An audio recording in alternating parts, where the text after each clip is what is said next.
What we have now is State Delegate District 9A. So it's now time for us to hear from our candidates for State Delegate District 9A.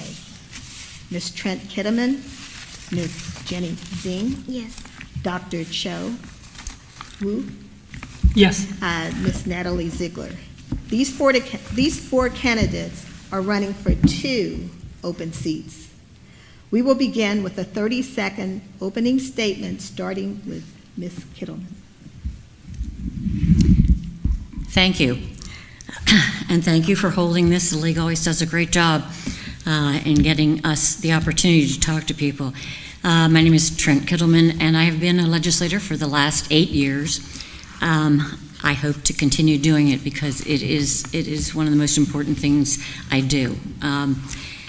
One thing that I have learned, and I urge people to pay attention to, is although nobody likes to talk about party, it is a major issue. We need to have a 2-party system because no matter how conservative our counterparts in the opposite party sound, when they are running, when they get down to Annapolis, the leadership in the House forces them to vote with the Democratic Party almost Thank you. Constantly. Okay. Next we have Ms. Zing.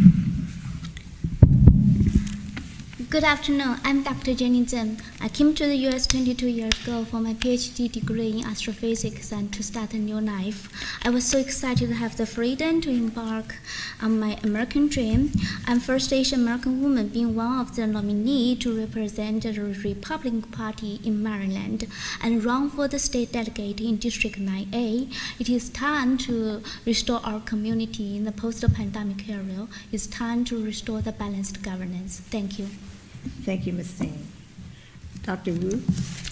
Good afternoon. My name is Cha Wu. I'm a data scientist, and I got my PhD from University of Maryland, College Park, long time ago now. So I'm a proud father of 2 public school students, one 3rd grade, one 7th grade. I'm a community volunteer. I've been serving the community since I moved to Howard County. It has been almost 12 years. I've been serving the Howard County Board of Education since 2018. I served as the chair in last year, where I've been working really hard to provide quality education for our public school students. I also serve on the Howard County Spending Affordability Committee. Thank you, Audit Dr. Committee. Wu. Yeah, thank you. Okay. Ms. Ziegler. Good afternoon. My name is Natalie Ziegler. I'm running for state delegate in 9A. I'm a former journalist and small business owner, and I currently own and operate Carroll Mill Farm. I also volunteer in the community and serve on the Board of Trustees of Howard Community College.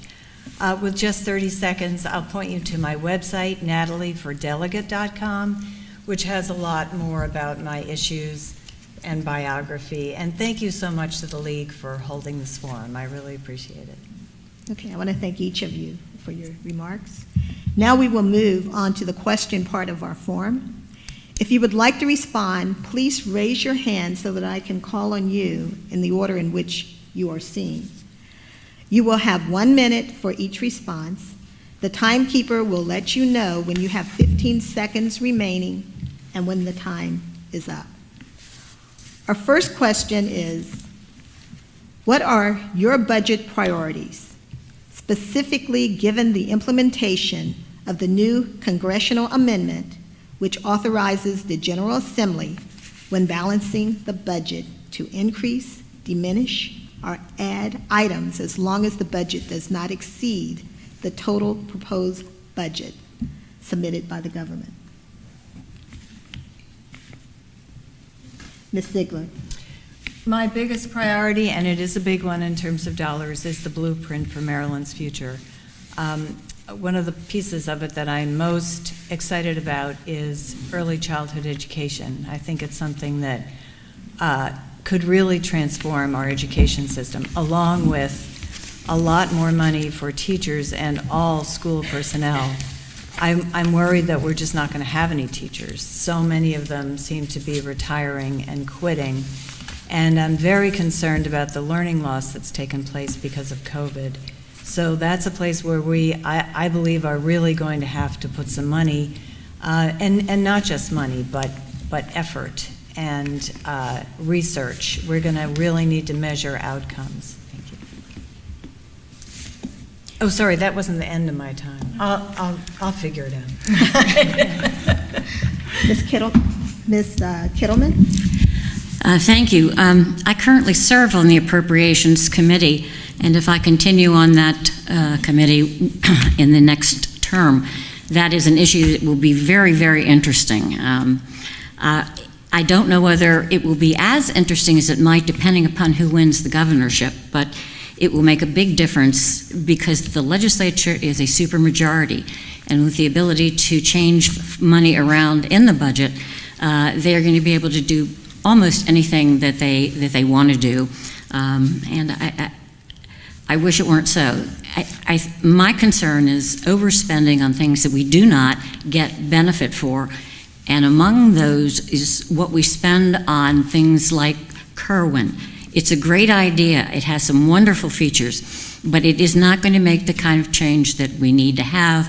We need to open it up for parents and students to be able to have some choice about how they learn and where they learn. Thank you. Dr. Wu? Oh, yeah, sure. I think my priority definitely is education. I've been serving on the Howard County School Board for almost 4 years. I know what we're missing, what we're needing to improve. I think in terms of that, teacher compensation and the new teacher recruitment definitely will be a priority. And then classroom support, in terms of, for example, special education, dyslexia support, right? We have so many areas we need to do something. And then the other point I would say, with my background of data scientist, we want to find a way to either data-supported or data-driven approach to see how we can implement the blueprint correctly. Right now, because we don't have enough funding from a county level, we are not able to implement the blueprint timely, right? So we delay that. So I would definitely want to help that to support it. Thank you. Christine? For budget priority, first, I think we should fully fund our police department to secure our public safety. We need tougher crime bills to combat rising crimes in Maryland.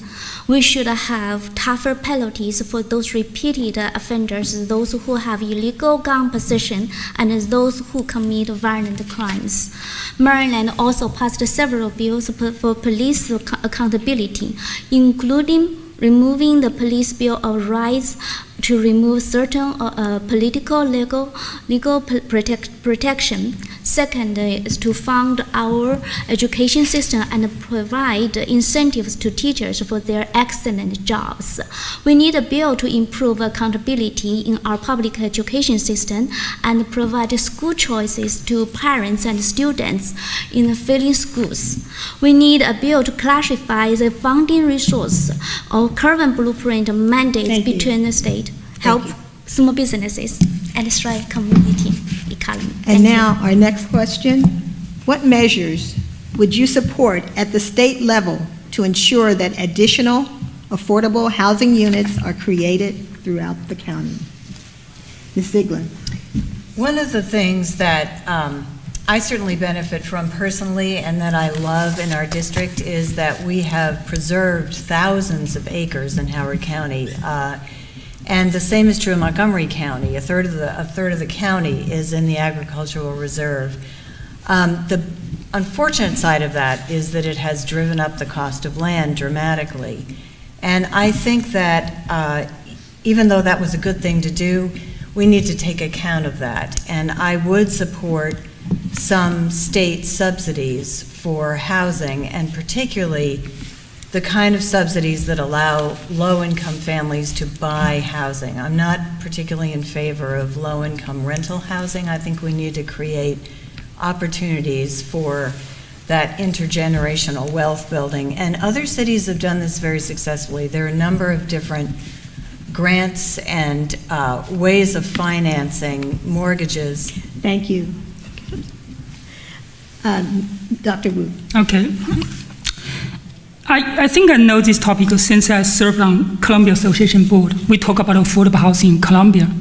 Even at that time, I think in 2016, I realized that I would say sometimes is loophole facing what we're trying to provide in affordable housing. And we need to remove the paying lien, this approach from developers. We need the developers to really develop affordable housing.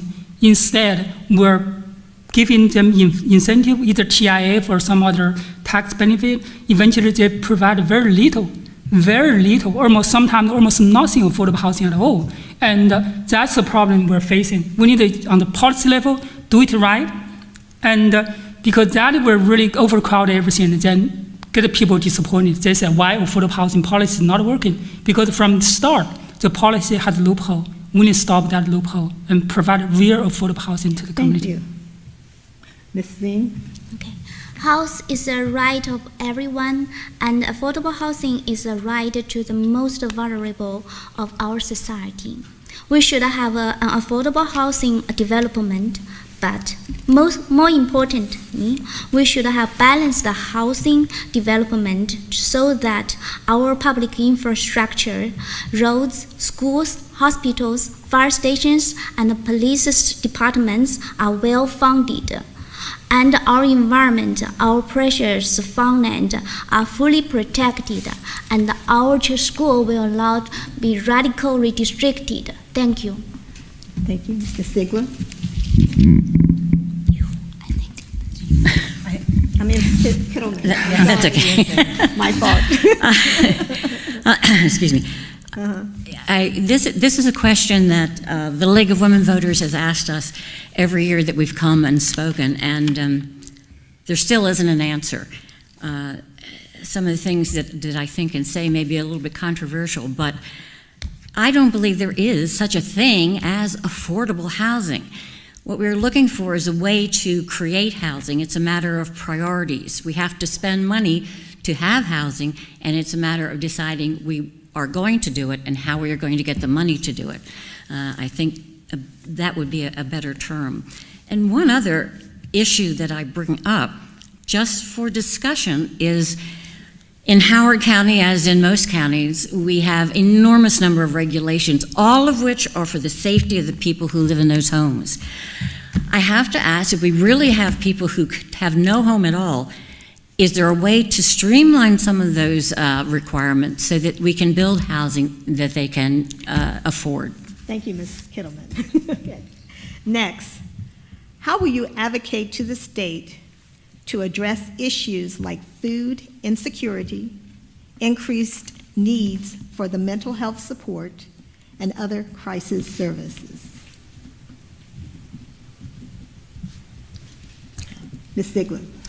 Food insecurity is a very scary issue. I am a farmer and am the beneficiary of some very high commodity prices this year as a result of a horrible drought in the Midwest that is still going on and will mean that they can't really, at the moment anyway, plan on planting winter wheat. It's just too dry.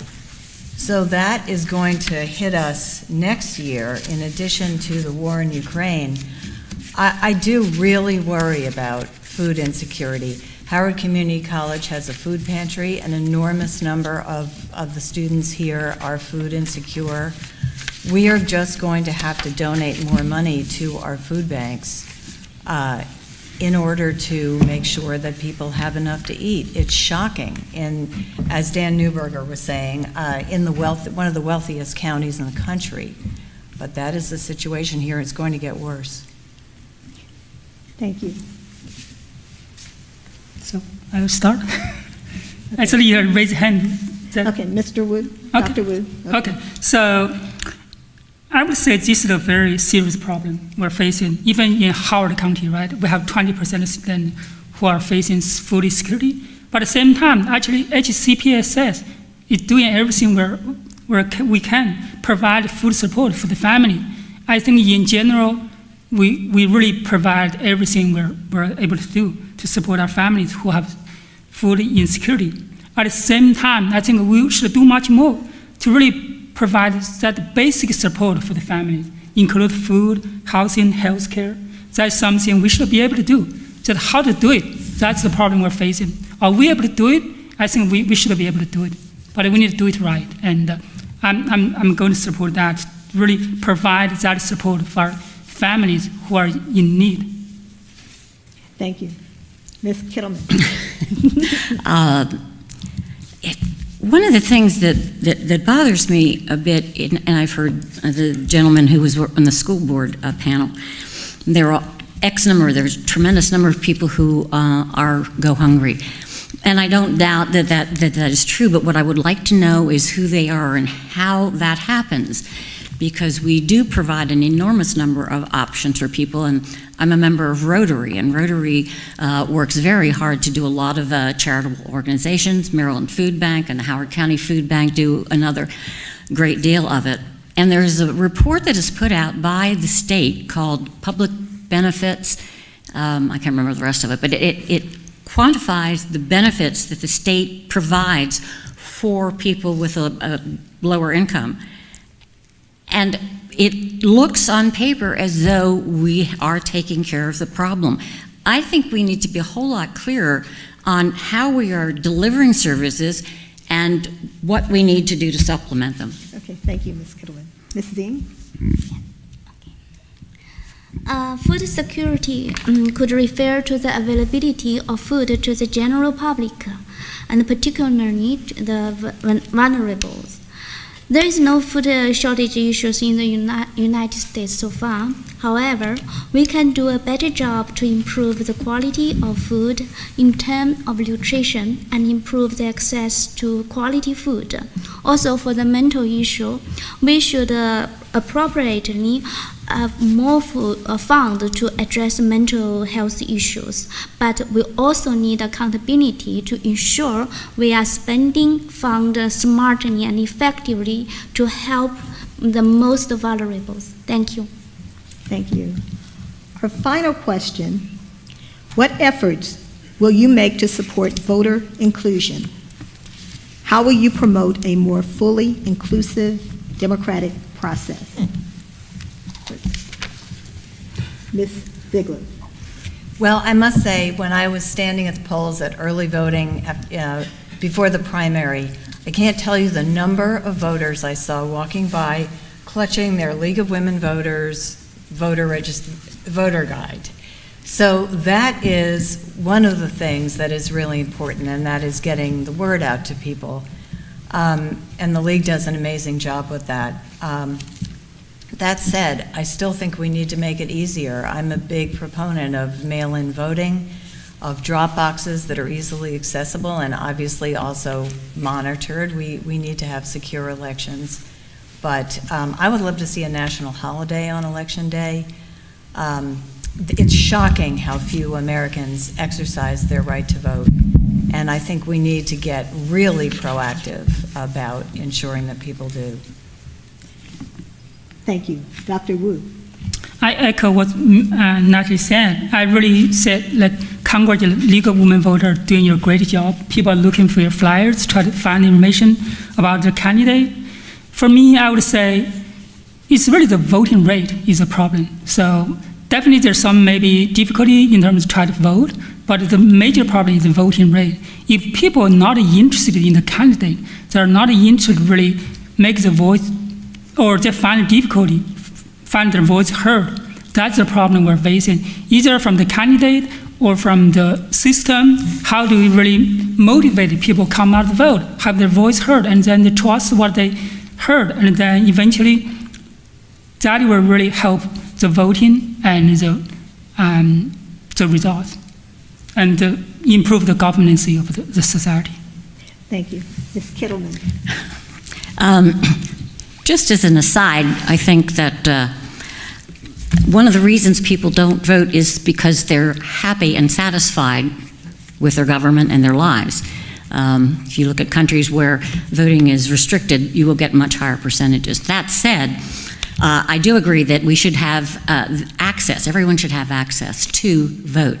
However, I reject the premise that they don't, and I have asked my colleagues in the House, can you show me one human being who is not able to vote when they have 8 days over a weekend, 8 a.m. to 8 p.m., mail-in ballots, election day? When can you find someone who cannot vote with that kind of a schedule? And how much farther do we go? It doesn't make sense to me. Thank you. Thank you. Ms. Singh?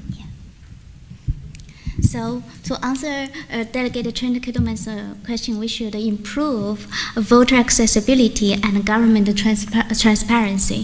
Thanks for Legal Women's Voter to provide this opportunity to have to understand that democracy cannot function well without broad voter participation, voting integrity, and transparency.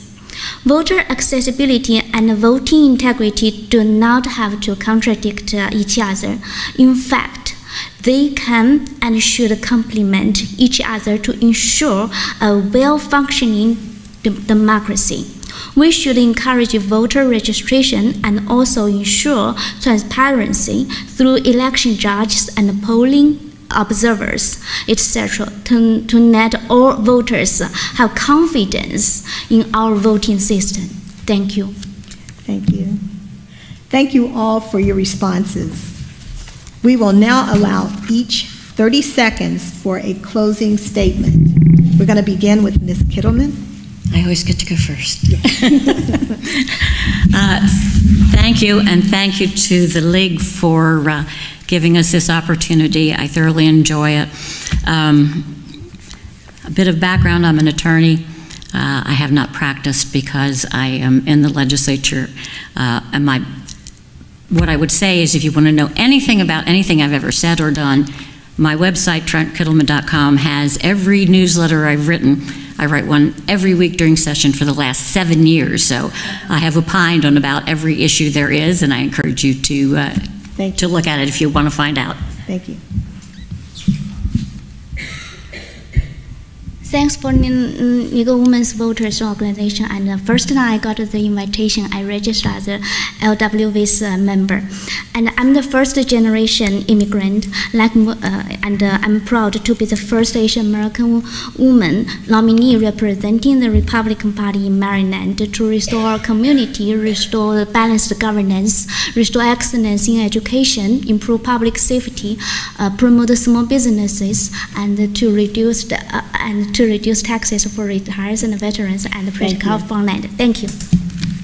Okay, my name is Cha Wu. I'm running for Maryland State Delegate in District 9A, which includes part of Howard County and a part of Montgomery County. So with my background as a data scientist, has been serving on the Board of Education, I have the experience and the vision, and for Maryland, I really hope you come out to vote in November. That will decide the vision and direction for Maryland. Thank you. Yes, thank you so much for having this forum. I consider myself a moderate Democrat. I try to take a practical rather than an ideological approach to problems. And I would very much like to focus on breaking down some of the political polarization we're experiencing, which I think is part of the reason people don't vote. I'd like to see how we can work together to preserve what we love about our district and at the same time create many more opportunities, not just for 9A, but for the state of Maryland. Thank you. Thank you, Ms. Ziegler. We are grateful for all of you for supporting this event, and we hope that you enjoy the rest of your weekend. This concludes the Maryland State Delegate District 9A portion of our forum. Thank you. Thank you very much.